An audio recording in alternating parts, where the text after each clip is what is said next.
இனிமேல் இந்தியாவில் வந்து பார்த்தீங்கன்னா ஏசியோட விற்பனை அதிகமாக இருக்க போகுதுன்னு சொல்றாங்க.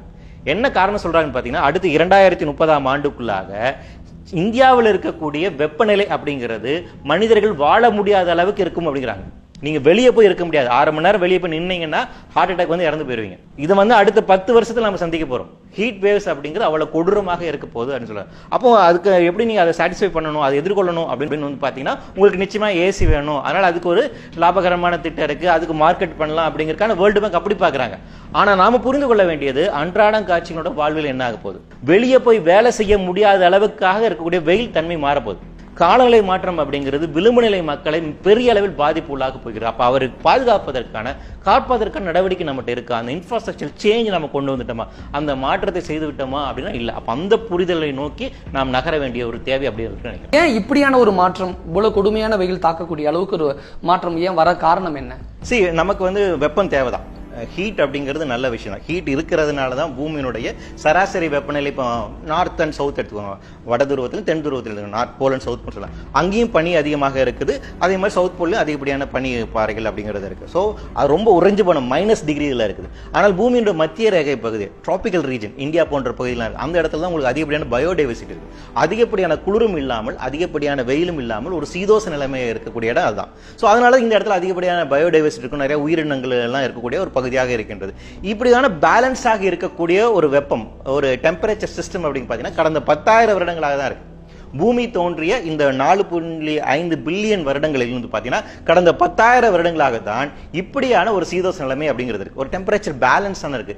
இந்த பேலன்ஸ் டெம்பரேச்சர் இருந்ததுனால தான் நம்ம விவசாயம் பண்ண முடிஞ்சது. இந்த பேலன்ஸ் டெம்பரேச்சர் இருப்பதற்கான ஒரு முக்கியமான காரணம் என்னன்னு பார்த்தீங்கன்னா கிரீன் ஹவுஸ் கேஸஸ் சொல்லக்கூடியதான்.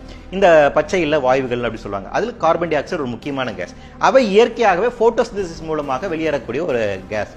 இந்த CO2 பூமியை சுற்றி அப்படி ஒரு படலமாக இருக்கின்றது. அதான் கிரீன் ஹவுஸ் கேஸஸ் சொல்லுவோம். இந்த கிரீன் ஹவுஸ் கேஸஸ் என்ன பண்ணுதுன்னு பார்த்தீங்கன்னா, பூமியில நோக்கி வரக்கூடிய சூரிய கதிர்களை வந்து பூமியில பட்டு ரிஃப்ளெக்ட் ஆகி வெளியே போகும்போது ட்ராப் பண்ணுது. அப்படி ட்ராப் பண்றதுனால பூமியினுடைய டெம்பரேச்சர் வந்து ஒரு சீதோஷ நிலைமையில அது வைக்கிறது. ரொம்ப கூல் ஆகாம, ரொம்ப குளிர்ந்து போகாமல், ரொம்ப வெப்பமாக இல்லாமல் ஒரு பேலன்ஸ்டா அழகா அது வந்து பண்ணுது. இப்போ நம்ம என்ன பண்றோம்னா, கடந்த 200 வருடங்களாக இண்டஸ்ட்ரியல் ரெவல்யூஷன் வந்ததுக்கு அப்புறம் நிலக்கரி எரிக்கிறோம், பெட்ரோலியத்தை எரிக்கிறோம், நேச்சுரல் கேஸ் வந்து எரிக்கிறோம், அதுக்கப்புறம் டீசல் எரிக்கிறோம். இதுல இருந்து வெளியே வரக்கூடிய கிரீன் ஹவுஸ் கேஸஸ் இருக்கு இல்லைங்களா, CO2 வருது, நைட்ரஸ் ஆக்சைடு வருது, மீத்தேன் வருது. இந்த கேஸஸோட எண்ணிக்கை அதிகமாகுது. அப்ப இயற்கையாக இருந்த அந்த பசுமை இல்ல வாயுனுடைய எண்ணிக்கை அதிகமாகிக் கொண்டே போகிறது. அப்படி அதிகமாக என்ன பார்த்தீங்கன்னா, சூரிய கதிர்கள் பூமியில பட்டு வெளியே போகாம உள்ளே ட்ராப் ஆகுது. அதிகப்படியாக ஹீட்டை வந்து நீங்க டம்ப் பண்ணிட்டுறீங்க.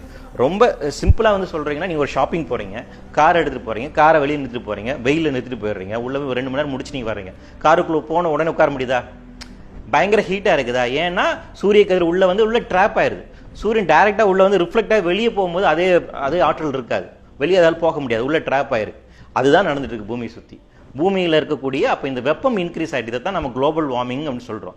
இந்த குளோபல் வார்மிங்க்கு மனித சமூகத்தினுடைய உற்பத்தி தான் காரணமாக இருக்கு. நாம ஃபாசில் ஃபியூல் அதிகமாக எதிர்ப்பதன் காரணமாக, நாம நிலக்கரி அதிகமாக பயன்படுத்துவதன் காரணமாக, நம்ம பெட்ரோலியத்தை அதிகமாக பயன்படுத்துவதன் காரணமாக இந்த மாற்றம் நிகழ்ந்து கொண்டு வருகிறது. அப்ப இது முழுக்க மனித சமூகத்தினுடைய உற்பத்தியின் காரணமாக நிகழக்கூடிய ஒரு மாற்றம்.